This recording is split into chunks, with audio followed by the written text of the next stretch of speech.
What is going on, everyone? My name is Andy. Welcome back to another FPL video on Fantasy Football Scout. And today we are talking about possible players that could be reclassified. FPL 2020-21 hasn't quite opened yet, but there's still some stuff to talk about, i.e. which big players and the rest will all be moved positions. So either midfielder to forward, midfielder to defender, whatever it might be, we're going to talk about it today. So let's start off with the big one. Pierre, Emerick, Aubameyang. Currently a forward, it was at least in the 2019-20 season, but could he be changing to a midfielder for next season? Now, I think he's probably one of the most divisive reclassification conversations you can have. A lot of people see him as an out-and-out forward, and therefore he shouldn't be a midfielder, and I completely get that. And I think I should say in this video, it's not necessarily me saying this is what should happen, but it's what I think will happen. So, yes, he's a forward. Yes, if he was sold to another team, I'm sure they'd be buying him to play as a centre forward for the most part. But there is no denying his starting position on the pitch. When you see the team graphic about where everyone's playing, he has started on the wing, right wing or left wing, whichever it might be, more often than playing as a centre forward. And we've seen Nketiah and Lacazette at certain stages of the season playing as the centre forward position, where they've had two wingers, one of which is Aubameyang, because he barely misses any games. Now, it doesn't mean that, like I said, he should be a midfielder, but the way FPL have done things in the past, like we've not seen Mane and Salah, for example, change to be forwards, even though a lot of people think they should, and they've stayed as midfielders, because when they line up in the starting lineup, they're on the wing. Now, obviously, they come centrally, just like Aubameyang does. He doesn't stay on the wing. He's not an out-and-out winger or anything like that. He will move more central. He does get into the box, and we know that. But I think for FPL purposes, especially as they released an article basically hinting that he would be midfielder, it doesn't mean he definitely will be. That's kind of the hint that went out that it could happen. So if I have a look at his points here, they had 10 clean sheets last season when Aubameyang was in the team. And if you add on the amount of goals he had as well, 22. That's an extra 22 points for each goal, because obviously midfielders get an extra point. They get 5 points instead of 4. And then 10 points for the clean sheet. So that's an extra 32 points he would have got last season. Now, it's not quite exactly like that, because a forward gets more bonus points when they score a goal versus a midfielder. So potentially he could have lost some bonus points, but he wouldn't have lost 32 or more, that's for sure. So you definitely would have scored more points as a midfielder. So it looks promising for next season. Obviously, we'll have to wait and see what the price is and whether or not he does actually get changed as well. But if Salah and Mane are still classed as midfielders, then I don't really see a reason why Aubameyang shouldn't be, especially when a lot of his appearances on the wing came when Arteta came in as well. He barely played as a centre-forward under Arteta. Now, that's not to say that won't happen next season. They might sign some wingers. There's all this talk about Willian going to the club and stuff like that. But as things stand right now, given how he played, where he played last season, not how he played, but where he played last season, going into this season, I think he could be a midfielder, but let me know in the comments below what you think. If there's a bit of an argument to be made for Aubameyang not changing, I don't think the same can be said for Martial. Yes, he was listed as a midfielder last year, but pretty much he played as the number 9 for Man United for the whole of last season. There was times during games where he would drift wide and maybe someone like Rashford would come in and play the more central position. But when it comes to kind of starting lineups and where the positions were for most of the games, Martial was a number 9, and I would be absolutely shocked if he has not changed next season from a midfielder to a forward. Now, he scored 200 points last year. Now, if you take out the clean sheet points and obviously the extra point for a goal, it would have been less than that. He probably would have got a few more points from bonus, which he obviously, like I said before, you get a little bit more bonus points when you're a forward and you're scoring goals. So that would have topped it up a little bit, but he would definitely have scored less than 200 last year if he was a forward. So it doesn't quite look as good. But that being said, he has struggled sometimes for bonus points, so being a forward is definitely going to help with that. And to be fair, he was quite consistent for most of last season. It wasn't a lot of the kind of Man United players and stuff like that. There's almost like a Bruno Fernandes effect where they look really good when he came into the side. But the fixture one was also quite good at the same time. It's worth remembering. And Martial actually scored plenty of points before Bruno Fernandes was anywhere near the team anyway. So the fact he's now there makes him look like a really good prospect next year. Now, he's almost certainly going to have a price increase as well. He was 7.5 million starting price last year. I wouldn't be surprised if that's not 9 million plus. But he could still be a good option. I think around that price, that's kind of the price you get to before you go to kind of premiums like Aubameyang, Kane and Aguero. So he's going to be priced in and around the kind of Jamie Vardy price. So we're going to have the cheap ones around 5.5, 6, 6.5, maybe a couple around 7.5 and 8, one of which we're going to talk about in a minute. And I think he'll be up at the kind of 9, 9.5. So similar price to Vardy, potentially similar to where someone like Werner will come in if he gets classed as a forward as well.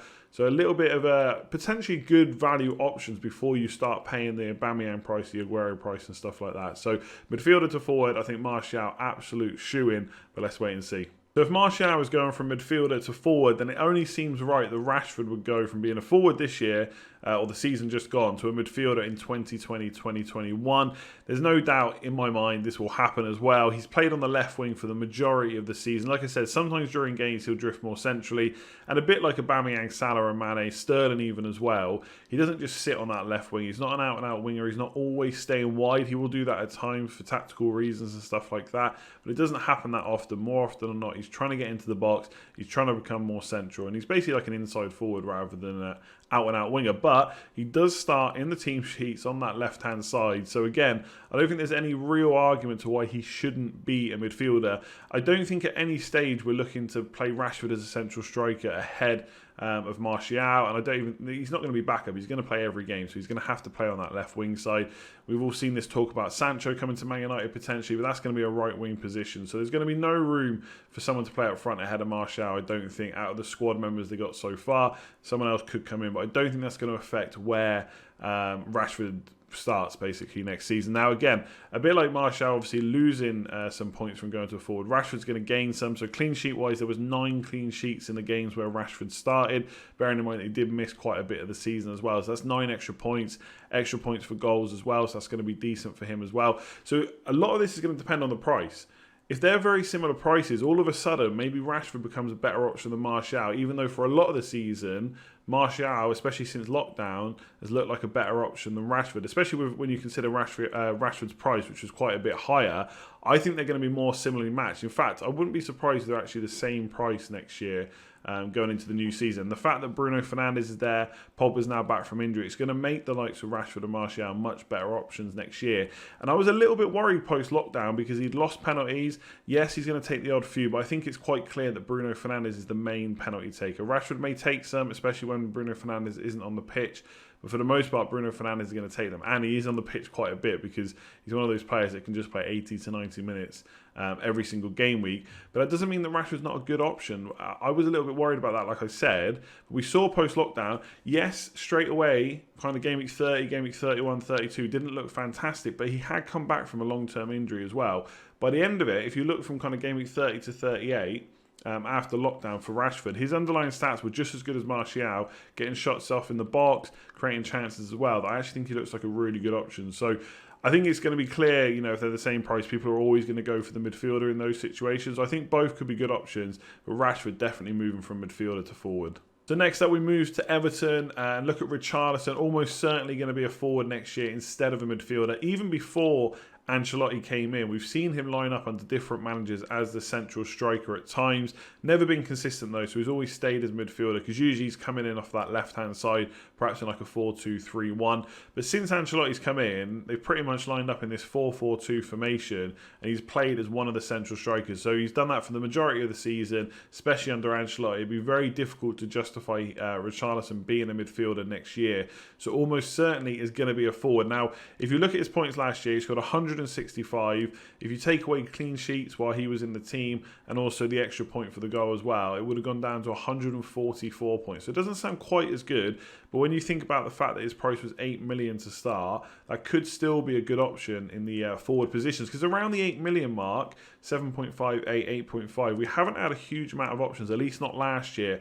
Good few cheap options, some premium options at times, like Aubameyang, Kane, etc. But in that 8 million price, not too many. Now, he would have offset some of those points, of course, with bonus points, but not a huge amount really. So around 144. But if you look at players last season who are classed as forwards who beat 144, most of them were more expensive than 8 million. Now, I don't think he did enough to justify a price drop necessarily, unless they take into account the fact that he is moving to a forward and would have scored less points. So 7.5 would be a really nice option to think about him, especially if the fixtures are good for Everton. But even at 8 million, I think he could be good value. And it is worth noting, you don't necessarily need to look at season total scores to determine whether a player is a good option. Sometimes I see, look, this player didn't even hit 200. This player did hit 200 points.